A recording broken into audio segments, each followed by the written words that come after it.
Caucasus পর্বতমালাকে কেন্দ্র করে গড়ে উঠেছে ককেশীয় কয়েকটি দেশ ও অঞ্চল। দক্ষিণ ককেশাস অঞ্চলের তিনটি স্বাধীন সার্বভৌম দেশ হল জর্জিয়া, আর্মেনিয়া এবং আজারবাইজান, আর উত্তর ককেশাস অঞ্চলের রাশিয়ার ভূখণ্ডের অন্তর্গত। সেখানে রুশ ফেডারেশনের অধীনে বেশ কয়েকটি স্বায়ত্তশাসিত প্রজাতন্ত্র রয়েছে, যেগুলো ঐতিহাসিকভাবে মুসলিম অধ্যুষিত। সেগুলো হলো দাগেস্তান, চেচনিয়া, ইঙ্গুশেতিয়া, কাবার্দিনো বালকারিয়া, কারাচাই, চেকরোশিয়া এবং আদিগেয়া। এর বাইরে ইরানের উত্তর পশ্চিম সীমান্তের যে অংশ আজারবাইজান ও আর্মেনিয়ার সাথে যুক্ত হয়েছে তা ককেশাস অঞ্চলের ঠিক পাদদেশে অবস্থিত। একইভাবে তুরস্কের উত্তর পূর্ব কোণের কয়েকটি প্রদেশের কিছু অংশ যা জর্জিয়া ও আর্মেনিয়ার সীমান্তে যুক্ত হয়েছে, সেগুলো ভৌগোলিকভাবে ক্ষুদ্রতর ককেশাস পর্বতমালার সম্প্রসারিত অংশ। অর্থাৎ ইরান ও তুরস্ক মূল ককেশীয় দেশ না হলেও ভৌগোলিক প্রান্তিকতা এবং গভীর ঐতিহাসিক সম্পর্কের কারণে তাদের উত্তর পশ্চিম ও উত্তর পূর্বের সীমান্ত সংলগ্ন জেলাগুলো ককেশাস অঞ্চলের প্রান্তীয় বর্ধিত অংশ। ককেশাস অঞ্চলে সপ্তম শতাব্দীতে খেলাফায়ে রাশেদিন যুগে আরব মুসলিমরা সর্বপ্রথম ব্যাপকভাবে ইসলাম প্রচার শুরু করে। এর ফলে ধীরে ধীরে ককেশাসের বিভিন্ন অঞ্চলে ইসলামের প্রসার ঘটে এবং ককেশাসের বহু এলাকায় ইসলাম একটি প্রধান ধর্মে পরিণত হয়। ইসলামের বিস্তার লাভের পাশাপাশি ককেশাসের বিভিন্ন অঞ্চলে মুসলিম শাসনও প্রতিষ্ঠিত হয়। বিভিন্ন মুসলিম শক্তি যেমন খেলাফায়ে রাশেদিন, সিরিয়ার দামেস্ক ভিত্তিক উমাইয়া খেলাফত, বাগদাদ কেন্দ্রিক আব্বাসীয় খেলাফত, স্থানীয় বিভিন্ন আঞ্চলিক মুসলিম আমিরাত, তুর্কি সেলজুক সাম্রাজ্য, তুর্কি খোয়ারিজমীয় সাম্রাজ্য, মুসলিম মঙ্গলদের ইলখানাত সাম্রাজ্য, উজবেকিস্তানের সমরখন্দের তুর্কি মুসলিম মহাবীর আমির তৈমুর বা তৈমুরলঙ্গের তিমুরিদ সাম্রাজ্য, ওঘুজ তুর্কি তুর্কমেনদের দুটি শক্তিশালী মুসলিম রাজবংশ, এসব সুন্নি মুসলমান শাসকরা এক টানা প্রায় ৯০০ বছর ককেশাসের বিভিন্ন অঞ্চল শাসন করে। বর্তমানের আর্মেনিয়া, জর্জিয়া, আজারবাইজান এবং দক্ষিণ রাশিয়ার মুসলিম অধ্যুষিত প্রজাতন্ত্রগুলো এই মুসলিম শাসনের আওতায় ছিল। অতঃপর ১৫০১ সাল থেকে ককেশাস অঞ্চলের বিরাট এলাকা পারস্যের শিয়া সাফাভিদ সাম্রাজ্যের অধীনস্থ হয়। সাফাভিদরা পারস্যে এবং তাদের নিয়ন্ত্রণাধীন অন্যান্য এলাকায় রাষ্ট্রধর্ম হিসাবে শিয়া মতবাদ প্রতিষ্ঠা করে। এতে ককেশাস অঞ্চলেও শিয়া মতাদর্শ প্রভাব বিস্তার করে।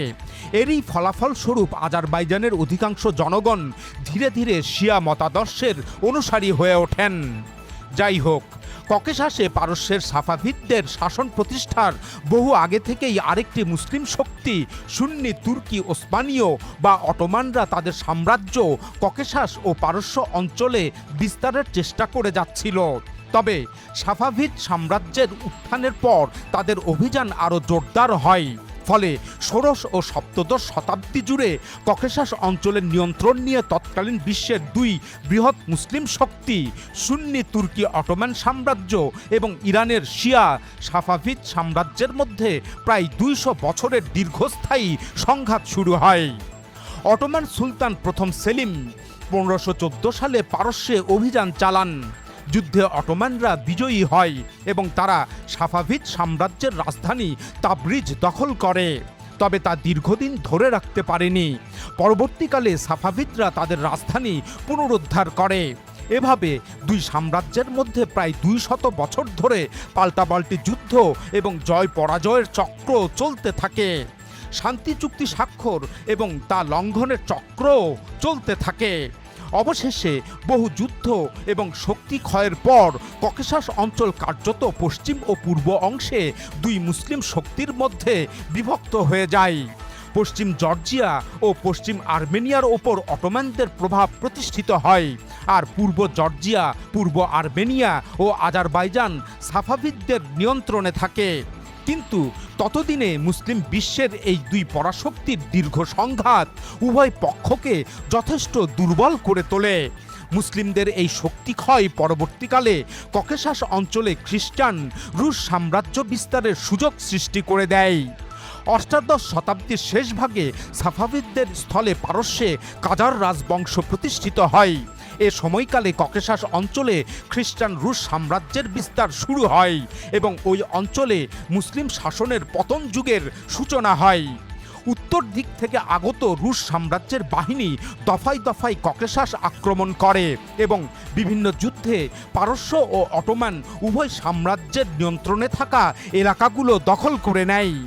অবশেষে 1864 সালে রুশ বাহিনীর চূড়ান্ত বিজয়ের মাধ্যমে ককেশাস অঞ্চলে দীর্ঘ 1200 বছরের মুসলিম শাসনের অবসান ঘটে এবং সমগ্র অঞ্চলটি রুশ সাম্রাজ্যের অন্তর্ভুক্ত হয়।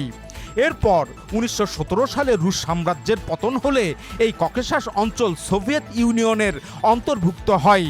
শেষ পর্যন্ত সোভিয়েত ইউনিয়ন ভেঙে গেলে 1991 সালে আর্মেনিয়া ও জর্জিয়া খ্রিস্টান রাষ্ট্র হিসাবে এবং আজারবাইজান একমাত্র মুসলিম রাষ্ট্র হিসাবে স্বাধীনতা লাভ করে। কিন্তু আরও অনেক মুসলিম অধ্যুষিত অঞ্চল স্বাধীনতা লাভ করতে পারেনি। তারা এখনো পর্যন্ত রুশ ফেডারেশনের অধীনে পরাধীন অবস্থাতেই রয়েছে, যেমন দক্ষিণ রাশিয়ার দাগেস্তান, চেচনিয়া, ইঙ্গুশেতিয়া, কাবার্দিনো বালকারিয়া, কারাচাই চেকরোশিয়া এবং আদিগেয়া প্রজাতন্ত্র। এভাবে দুই মুসলিম শক্তির ভ্রাতৃঘাতী লড়াইয়ে মূলত মুসলিম জাহানেরই বিরাট ক্ষতি হয়।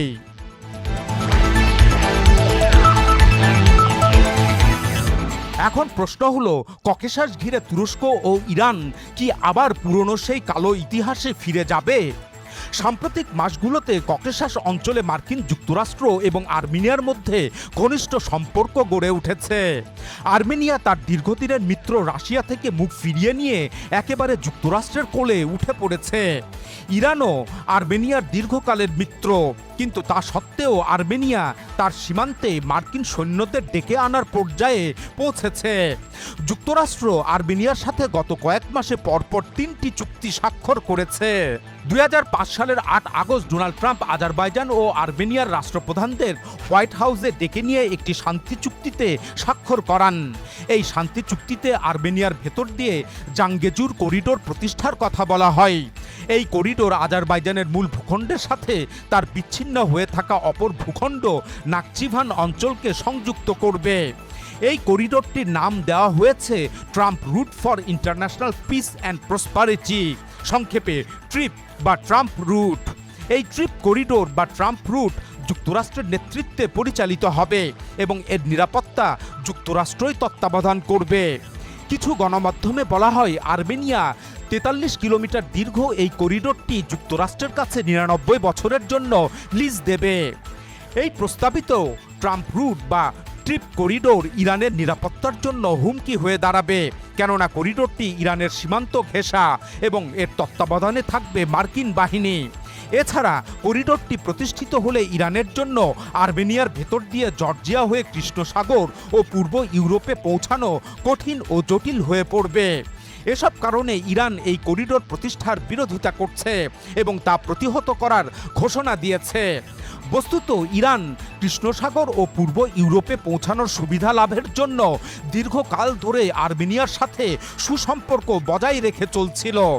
এমনকি নাগর্নো কারাবাখের 2 যুদ্ধেও ইরান আজারবাইজানকে সমর্থন না করে নিরপেক্ষ থাকে।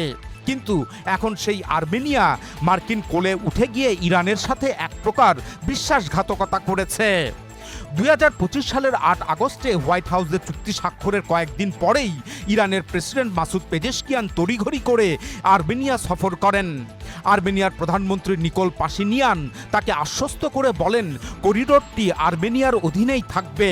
কিন্তু পরবর্তী মাসগুলোতে যুক্তরাষ্ট্রের সাথে আর্মেনিয়ার সখ্যতা বেড়েই চলে।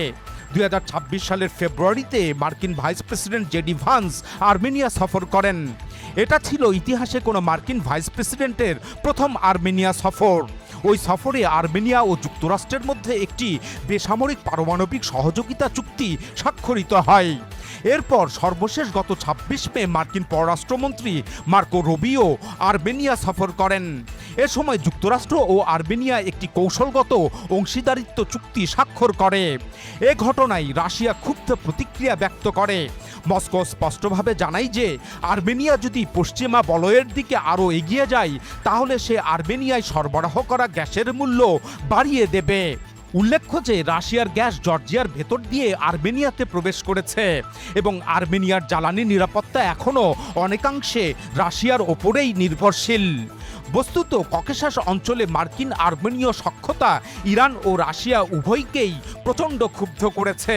ইরান ও রাশিয়া করিডোর স্থাপনের বিষয়ে বলছে, ককেশীয় অঞ্চলের সমস্যার সমাধান এ অঞ্চলের দেশগুলোই করবে, অন্য কোনো বিদেশি শক্তি নয়।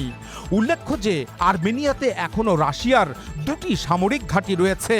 এই অবস্থায় রাশিয়া আর্মেনিয়াতে মার্কিন উপস্থিতি কোনোভাবেই মানতে চাইবে না। আসলে মার্কিনীদের সাথে আর্মেনিয়ার অতিরিক্ত সখ্যতা আরেকটি ইউক্রেন পরিস্থিতিরও সৃষ্টি করতে পারে।